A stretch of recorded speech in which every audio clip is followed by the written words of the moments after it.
हाय, माझ्या चॅनलमध्ये तुमचं स्वागत आहे. चला तर आज आपण बनवणार आहोत पारंपरिक उंबराची भाजी. याला आता नवीन पद्धतीने म्हणजे मोदकाची भाजी म्हणून ओळखले जाते. तर त्याला लागणारे साहित्य. आता आपण गॅसवर तवा ठेवलेला आहे. त्यानंतर आपण थोडेसे तीळ घेतलेले आहेत आणि ते आता खमंग भाजेपर्यंत ते आपण भाजून तव्यावर घेणार आहोत. बघा, मी आता हे तीळ खमंग भाजून घेणार आहे. एकदम कमी मीडियम गॅसवर हे तीळ भाजून घेणार आहे. त्यानंतर बघा, आपण उंबराच्या भाजीसाठी रस्सा भाजी बनवणार आहोत. त्यामुळे लागणारे वाटण मी खोबरं घेतलेलं आहे, कांदा आणि फुटाणे. नंतर बघा, आपल्या इकडे तीळ छान भाजलेले आहेत, ते मी आता काढून घेतलेले आहेत. बघा, त्यानंतर त्यामध्ये मी थोडे शेंगदाणे घालणार आहे. शेंगदाणे पण छान भाजून घ्यायचे आहेत. शेंगदाणे पण काढून घेणार आहे. त्यानंतर घालणार आहे त्यामध्ये थोडं खोबरं, जे आपण त्यामध्ये सारण भरणार आहोत त्यासाठी हे आहे खोबरं, शेंगदाणे आणि तीळ. खोबरं पण छान असा सोनेरी कलर येईपर्यंत भाजून घेणार आहे. बघा, मी खोबरं पण भाजून घेतलेलं आहे. नंतर आपण जे वाटण काढलं होतं ते आता आपण भाजून घेऊयात. नंतर मी त्यामध्ये खोबरं टाकलेलं आहे. छान सोनेरी कलर येईपर्यंत भाजलेलं आहे. त्यानंतर ते काढून घेणार आहे. नंतर टाकणार आहे फुटाणे पण छान खरपूस भाजून घेणार आहे. वाटण आपण छान खरपूस भाजलं तर आपल्या भाजीला चव पण छान येते. ही भाजी एकदम पारंपरिक पद्धतीने बनवली जाते, त्यामुळे आपल्या घरी येणारे पाहुणे पण खुश होतात. बघा, कांदा पण मी आता सोनेरी कलर येऊपर्यंत भाजणार आहे. तोपर्यंत आपण चला ते वाटण बारीक करून घेऊया. तीळ, खोबरं आणि शेंगदाणे बघा, मी इथं बारीक करून घेतलेलं आहे. हे आपण त्यामध्ये भरणार आहोत. मोदक तयार करणार आहेत ना, त्यामध्ये त्याचं सारण आहे. बघा, कांदा पण भाजलेला आहे. नंतर आपण जे आपल्याला ग्रेव्ही बनवायची आहे, पातळ भाजी, त्यासाठी हे लागणारं वाटण आपण बारीक करून घेऊया. नंतर आपण बघा आता त्याचा डो लावणार आहोत, म्हणजे बेसन पीठ. त्याच्यामध्ये तिखट, हळद आणि मीठ घातलेलं आहे. ते एकदम मिक्स करणार आहोत. त्यामध्ये थोडंसं तेल पण टाकणार आहोत, म्हणजे थोडं कोमट गरम केलेलं आहे मी ते, आणि त्यामुळे आपले मोदक एकदम छान बनतात.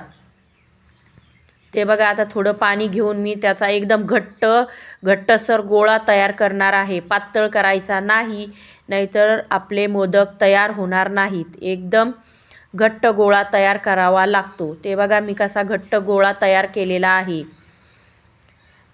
एकदम तेल वगैरे लावून मी त्याला एकदम मऊ करून घेतलेलं आहे. बघा, एकदम गोळा एकदम घट्ट तयार केलेला आहे. जवळून दाखवते. नंतर आपण ते लागणारं वाटण बारीक करून घेणार आहोत. आणि आता कढई ठेवलेली आहे गॅसवर. नंतर त्यामध्ये तेल टाकलेलं आहे. आता आपण जिरेची फोडणी, त्यानंतर हळद, आणि त्यानंतर आपण आता टाकणार आहोत लसूण अद्रक पेस्ट. बघा, लसूण अद्रक पेस्ट मी टाकलेली आहे.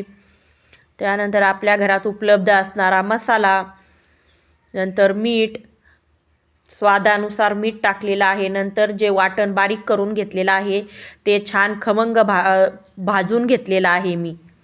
फुल गॅस करून थोडं मी त्याला एकदम असं भाजून घेतलेलं आहे. वाटण पण भाजून घेतलं होतं. नंतर 2 ते 3 मिनिटासाठी ते भाजून घेतलेलं आहे. नंतर गरम पाणी दुसऱ्या गॅसवर गरम करून टाकलेलं आहे. यामध्ये गरम पाणी टाकल्यामुळे भाजीला चव छान येते आणि भाजीला तर्री पण छान येते. नंतर बघा, आता आपण मोदक तयार करून घेणार आहोत. त्यामध्ये टाकलेले सारणामध्ये तिखट, नंतर मीठ, आणि ते एकदम मिक्स करून घेणार आहे.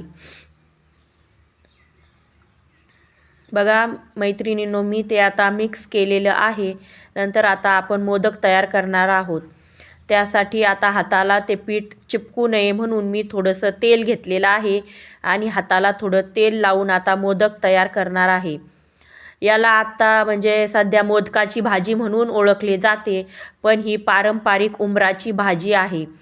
तुमच्या घरी जर कुणी पाहुणे येणार असतील आणि भाजीला काही नसेल तर ही भाजी एकदा ट्राय करा. बघा पाहुणे कसे खुश होऊन जातील.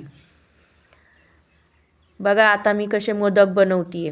छोटे छोटे एकदम 10-12 मोदक बनवणार आहे. तोपर्यंत आपल्या भाजीला कड पण येणार आहे. तोपर्यंत मी इकडं तुम्हाला मोदक बनवून दाखवत आहे. बघा मी किती छान मोदक बनवलेत. छोटे छोटे बनवायचे आहेत. ते सारण त्याच्यामध्ये भरायचं आहे, त्यामुळे चव पण इतकी छान येते ना. बघा किती छान बनवलेत मी. बघा नंतर इकडं आपल्या भाजीला कड पण आलेला आहे, उकळी पण फुटलेली आहे. त्यामध्ये आता आपण ते मोदक बनवलेले टाकणार आहोत. बघा आता सगळे मोदक टाकून आपण ते 5-10 मिनिटासाठी एकदम कमी गॅसवर ठेवायचे आहे. त्यानंतर बघा सगळे टाकून झालेले आहेत. आता मी ते झाकून ठेवणार आहे. नंतर मी तुम्हाला दाखवते. नंतर मी थोडी कोथिंबीर टाकलेली आहे. नंतर मी तुम्हाला दाखवते. बघा माझ्या भाजीला तरी कशी आलेली आहे. बघा किती छान तरी आलेली आहे ना. बघा किती छान दिसतीये भाजी. ही भाजी एकदा ट्राय करा. बघा इतकी छान चव येते ह्या भाजीला आणि तुमच्या घरी आलेले पाहुणे पण खुश होऊन जातील. ही भाजी तुम्ही भाकरीसोबत, भातासोबत, चपातीसोबत खाऊ शकता. ही रेसिपी आवडल्यास नक्कीच कमेंट करा, सबस्क्राईब करा, लाईक करा. धन्यवाद.